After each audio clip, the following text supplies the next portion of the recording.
नमस्कार साथियों, आज हम चौहानों के अधिवासन और राज्य विस्तार के बारे में पढ़ेंगे। सबसे पहले हम अजमेर और सांबर के चौहानों की उत्पत्ति के स्रोतों के बारे में पढ़ते हैं। तो पहला जो मत है उत्पत्ति के बारे में, चौहानों की उत्पत्ति कहाँ से हुई। जिन भाटों और चारणों ने चौहानों को अग्निवंशीय माना है, उनका मूल आधार चंद्रवरदाई का पृथ्वीराज रासो है।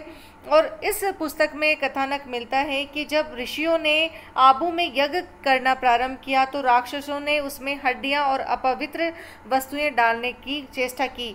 वशिष्ठ ऋषि ने यज्ञ की रक्षा के लिए मंत्र में से 4 पुरुषों को जन्म दिया। 4 राजपूतों की उत्पत्ति हुई, जिनमें प्रतिहार, परमार, चालुक्य और चौहान।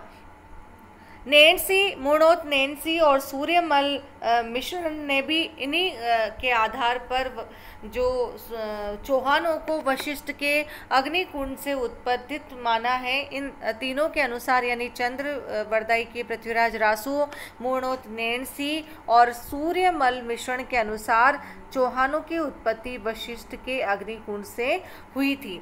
दूसरा जो इतिहासकारों का मत है, कर्नल जेम्स टोड, जिन्होंने annals and antiquities of Rajasthan लिखा, विलियम क्रुक, जिन्होंने कर्नल जेम्स टोड की जीवनी लिखी और इस एनाल्स एंड एंटिक्विटीज का वापस संपादन किया, तो वो चौहानों को विदेशी मानते हैं। उनके अनुसार चौहान जो जाति थी वो बाहर से आई है।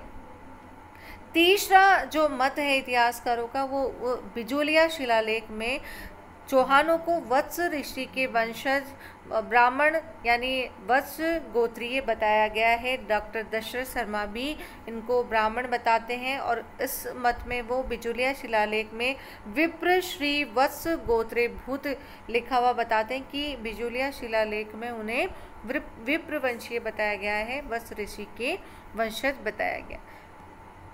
चौथा जो मत है, हमीर महाकाव्य, पृथ्वीराज रासो, पृथ्वीराज विजय और डॉक्टर गौरी शंकर हीरानंद ओझा ने चौहानों को सूर्यवंशीय बताया है। इस प्रकार विभिन्न इतिहासकार के अनुसार चौहानों की उत्पत्ति के स्रोत भिन्न भिन्न हैं। चौहानों के मूल निवास स्थान के लिए अगर हम बात करें तो जो सांबर झील है, जो खारे पानी की झील है, उसके जो आसपास का जो क्षेत्र है, सांबर झील के आसपास का क्षेत्र, वो क्या कहलाता था? सफात लक्ष्य कहलाता था। और उसकी जो राजधानी थी अहिचित्रपुर, जिसे वर्तमान नागौर कहा जाता है, वो वहाँ चौहानों का अधिवासन या मूल निवासी वो वहीं के थे। और पृथ्वीराज विजय शब्द कल्पद्रुम कोश लाडनू लेखादि में चौहानों के निवास स्थान के संबंध में जांगल देश, सपादलक्ष, अहिचतपुर आदि विशेष स्थानों का वर्णन मिलता है। तो वो इसी जो झील थी, जो खारे पानी की झील थी, उसी के आसपास उनका निवास स्थान था। चौहानों का आदि पुरुष जो था वो वासुदेव चौहान 551 ईस्वी में बिजोलिया शिलालेख के अनुसार सांबर झील का निर्माता भी वासुदेव चौहान ही था। हम चौहानों के महत्वपूर्ण शासकों के बारे में चर्चा करेंगे। जो पहला प्रभावशाली, पहला प्रतापी शासक जिनका हम कह सकते हैं कि जो उपलब्धियां थी, वह विग्रहराज द्वितीय प्रारंभिक शासकों में सबसे अधिक प्रभावशाली शासक हुआ। उसने गुजरात के शासक मूलराज पर आक्रमण कर उसे पराजित किया। और इसकी जानकारी हमें हर्ष अभिलेख, जो सीकर में हर्ष माता का मंदिर है, वहाँ से प्राप्त होती है। हर्ष जो अभिलेख है, हर्ष माता का जो मंदिर है, चौहानों के द्वारा ही निर्मित किया गया है।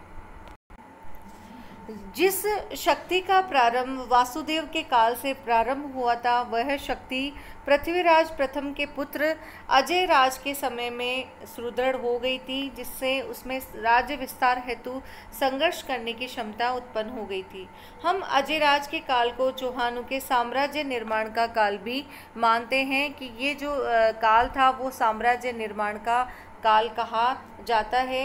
और अजयराज ने उज्जैन पर आक्रमण कर मालवा के परमार शासक नरवर्मन को पराजित किया और उसके सेनापति सुल्हाना को बंदी बनाया। इस अवसर पर उसने 3 राजाओं चांचिंग, सिंधुल और यशोराज का वर्णन भी किया।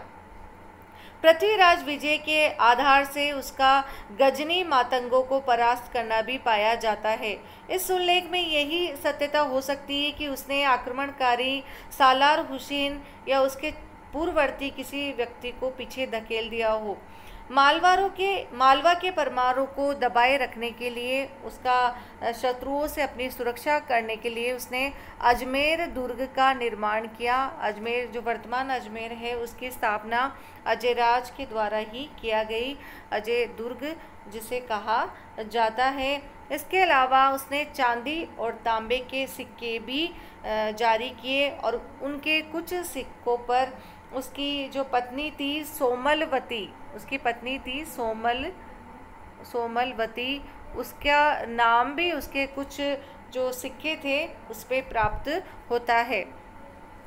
जो अजयराज था वो शैव मतानुयायी था, फिर भी धर्म सहिष्णु था। उसके जो काल थे उसमें मंदिर बनाने की अनुमति, स्पेशली जैन मंदिरों को बनाने की अनुमति उसने दी। पार्श्वनाथ के मंदिर के लिए उसने स्वर्ण कलश भी प्रदान किया, ये सबसे बड़ी उसकी उपलब्धि थी। इसके अलावा उसके समय में दिगंबर और श्वेतांबरों के मध्य शास्त्रार्थ हुआ था, उसकी अध्यक्षता भी उसने स्वयं ने की थी। इससे पता चलता है कि दोनों मतावलंबियों का विश्वास उसके उस पर था, उसके शास्त्रों का वो मर्मज्ञ था। वह 1130 ईस्वी के पहले किसी समय अपने लड़के अर्णोराज को राज्य का भार देकर पुष्कर में आके बस गया था। अगला जो शासक हम पढ़ेंगे अर्णोराज जो था वो 1133 के आसपास गद्दी पर बैठा। अजमेर संग्रहालय की खंडित प्रशस्ति से विदित होता है कि उसने तुर्कों को जो अजमेर तक पहुंच गए थे उसे पराजित किया और मालवा के नरवर्मन को भी उसने परास्त किया। यहाँ पे हम बात करेंगे कि जो अजमेर तक तुर्क आ गए थे उसको पराजित किया, साथ ही साथ मालवा की जो पुराना शत्रु था नरवर्मन, उसको भी उसने पराजित किया। उसने अपनी विजय पताका जो थी वो सिंधु और सरस्वती नदी के प्रदेशों तक ले जाकर अपने जो वंश की गौरव परंपरा थी उसकी महत्वता को उसने बढ़ाया। हरितानक देश तक अभियान कर उसने अपने पैतृक विजय भावनाओं के प्रति कटिबद्धता प्रकट की। इन विजयों से उसने पंजाब के कुछ पूर्वी भाग और संयुक्त प्रांत के पश्चिमी भाग को अपने साम्राज्य में सम्मिलित किया। लेकिन अर्णोराज के समय तक जो चालुक्य थे वो बड़े शक्तिशाली हो गए थे। जयसिंह जो सिद्धराज था, जयसिंह सिद्धराज की हम बात करेंगे, और कुमारपाल जैसे बड़े जो शासक थे वो महत्वाकांक्षी थे, अपने पैतृक राज्य की सीमाओं में बढ़ोतरी करना चाहते थे। तो इसके समय में यानी अर्णोराज और जयसिंह सिद्धराज के समय इन दोनों में प्रतिद्वंद्विता बढ़ गई थी और ऐसा प्रतीत होता है कि इन दोनों में युद्ध भी संघर्ष भी जो है शुरू हो गया था। लेकिन बाद में जयसिंह सिद्धराज ने अर्णोराज की कुछ बातों को मानकर उसे राजी कर लिया और दोनों में वैवाहिक संबंध स्थापित हो गया। जयसिंह जी ने अपनी पुत्री कांचन देवी का विवाह अर्णोराज के साथ कर लिया। तो ये कुछ समय के लिए जो चालुक्य चौहानों का वैमनस्य था वो कम हो गया, परंतु चालुक्य चौहान संघर्ष बाद में कुमारपाल के गद्दी पे बैठने के साथ ही वापस छिड़ गया था। दूसरा जो महत्वपूर्ण अर्णोराज के संबंध में है कि वो भी शैव धर्मावलंबी था, लेकिन उसने अजमेर के खरतर गज के अनुयायियों के लिए भूमि भी दान में दी थी। उसने पुष्कर में वराह मंदिर का निर्माण भी करवाया था। देवबोध और धर्म घोष प्रसिद्ध विद्वान इनके दरबार में रहते थे। उसने गजनवियों को परास्त किया, लेकिन उसका जो अंत था बहुत ही दर्दनाक हुआ। उसके बेटे जगदेव ने उसकी हत्या कर दी थी। पितृघातक जगदेव के अल्पकालीन शासन के पश्चात विग्रहराज चतुर्थ 1158 के आसपास गद्दी पर बैठा और 1163 तक राज्य करता रहा। इसके समय में चौहान साम्राज्य का स्वरूप बड़ा विस्तारित हो गया था। उसने दिल्ली का यानी दिल्ली के तोमरों पर उसने जो है उसको दिल्ली के तोमरों को उसने जीता था। दूसरा, मुसलमानों से पंजाब और हिसार का जो प्रदेश है उसने उसको भी जीता था। चालुक्यों से पाली, जालोर, नागौर आदि उसने छीन लिए थे।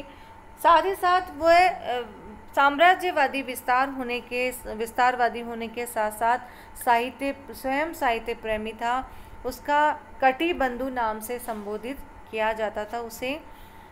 ललित विग्रहराज के रचयिता सोमदेव उसके दरबार के राजकवि थे। वह स्वयं हरिकेली नामक नाटक का रचयिता था। साथ ही साथ अजमेर में उसने संस्कृत पाठशाला का निर्माण भी कराया था। विशाल सर झील का निर्माण करवाया था। साथ ही साथ बिलासपुर नामक कस्बे की स्थापना की और कई दुर्गों का निर्माता विग्रहराज चतुर्थ को माना जाता है। धर्मघोष सूरी जो जैन विद्वान थे, धर्मघोष सूरी, उनके आदेश पर उसने एकादशी पर पशु वध निषेध जो है वो घोषित कर दिया था कि एकादशी पे किसी भी प्रकार से किसी भी पशु का निषेध वो जो है वध नहीं किया जाएगा। ये जो काल था वो सपाद लक्ष्य का स्वर्ण युग कहलाता है। इसके समय में साम्राज्य विस्तार तो हुआ ही सही, साथ ही साथ साहित्य कला के क्षेत्र में भी काफ़ी बढ़ोतरी हुई। जो विग्रहराज चतुर्थ था उसने अपने राज्य की बागडोर हाथ में ले ली थी। वह पराजय, अप्रतिष्ठा, दुर्बलता आदि पराभवों से निम्न स्तर पर पहुंचा था, परंतु अपनी सूझबूझ, बल और कार्यपरायणता से अपने राज्य की प्रतिष्ठा को अपनी विजयों द्वारा उसने पुनः संस्थापित करने में सफल हुआ। तोमर, भंडानक, गुहिल आदि शक्तियों को दबाकर उसने अपने राज्य की प्रतिष्ठा को खूब बढ़ाया। साहित्य और स्थापत्य की सेवा कर उसने सपाद लक्ष्य राज्य का ऊपर स्तर उठाया। उसके समीप की कृतियां आज भी विग्रहराज के काल की स्मृति को जीवित बनाए हुए हैं। इसके अलावा उसे कवि बांधव के नाम से भी कुछ इतिहासकार उसे कवि बांधव के नाम से भी जानते हैं। विग्रहराज चतुर्थ के पश्चात अन्य शासक हुए। जो विग्रहराज चतुर्थ के बाद अपर गांगे नामक शासक बैठा। उसके बाद पृथ्वीराज द्वितीय दूसरा शासक हुआ। पृथ्वीराज ने अपने मामा गुहिल किलण को हंसी का अधिकारी नियुक्त किया, जिससे वह मुसलमानों को उसकी सीमा से दूर रख सके। उसने सतलज के तटीय पंचपट्टन राज्य को भ्रष्ट कर दिया और वहाँ के शासक को बंदी बना लिया। साथ ही साथ पृथ्वीराज के समय का यमीनी वंश का खुसरो मलिक उसका शत्रु था, जिसको पूरी तौर पे दबाया गया। हम पृथ्वीराज द्वितीय की बात कर रहे हैं। कुछ शिलालेखों से पता चलता है कि पृथ्वीराज द्वितीय का राज्य अजमेर और शाकंभरी के अतिरिक्त जहाजपुर के निकट मेनाल, हंसी आदि भागों तक विस्तारित था। शिव का उपासक होते हुए भी अपने वह पूर्वजों की भांति धर्म सहिष्णु नीति को मान्यता देता था। उसने ब्राह्मणों को सुवर्ण भी दान में दिया। तो वहाँ बिजोलिया के पार्श्वनाथ के मंदिर के लिए मोरझरी नाम के गांव को अनुदान के रूप में देकर अपने आप को कृत करते अनुभव करने लगा। पृथ्वीराज के बाद जो है उसका कोई भी संतान नहीं थी। तो उसके बाद जो सोमेश्वर अगला शासक बना वो सोमेश्वर बना। पृथ्वीराज के निसंतान मरने पर उसका जो चाचा था, पृथ्वीराज का चाचा और अर्णोराज का पुत्र, जो गुजरात और जयसोम और कुमारपाल के दरबार में पला था, शाकंभरी राज्य का अगला स्वामी बना, अगला शासक बना। उसने कुमारपाल के कोंकण के शत्रु मल्लिकार्जुन को परास्त कर एक ख्याति प्राप्त कर ली थी। उसी समय उसका जो विवाह हुआ कलचुरी राजकुमारी से हुआ। उसके पृथ्वीराज तृतीय और हरिराज नामक 2 पुत्र हुए। जब उसे अजमेर के शासन की बागडोर हाथ में लेने को आमंत्रित किया गया तो वो अपनी पत्नी और पुत्रों के साथ वहाँ पे आया। उसके राज्य में बिजोलिया जो बिजोलिया, रेवासा, थोड़, अणवाक आदि भाग भी सम्मिलित थे। उसने अपने पूर्वजों की भांति नगर, मंदिर और प्रासाद निर्माण में रुचि ली थी। उसने अपने पिता और स्वयं की मूर्ति बनाकर एक नवीन मूर्ति कला को प्रोत्साहन दिया। उसके समय के सिक्के भी उसकी आर्थिक और कलात्मक प्रसिद्धि का परिचय देते हैं। शैव धर्मावलंबी होते हुए उसने जैन धर्म के प्रति सहिष्णुतापूर्ण नीति का अवलंबन किया। उसके समय में फिर से चालुक्य चौहान संघर्ष छिड़ गया, जिससे उसे कुछ हानि उठानी पड़ी। उसके पीछे उसके दो जो पुत्र थे, पृथ्वीराज तृतीय 1177 में चौहानों का नेता बना, जिसका वर्णन हम अगले अध्याय में करेंगे, अगले वीडियो में करेंगे। इस प्रकार चौहानों की जो ये शाखा थी, सपाद लक्ष्य की शाकंभरी की शाखा थी, उसके बहुत सारे प्रसिद्ध जो शासक हुए, और उसमें पृथ्वीराज तृतीय का जो हम पढ़ेंगे, उसके समय तराइन के दो द्वितीय और मोहम्मद गोरी के साथ जो उसकी लड़ाइयाँ हुई, उसके बारे में हम अगले वीडियो में पढ़ेंगे। नमस्कार।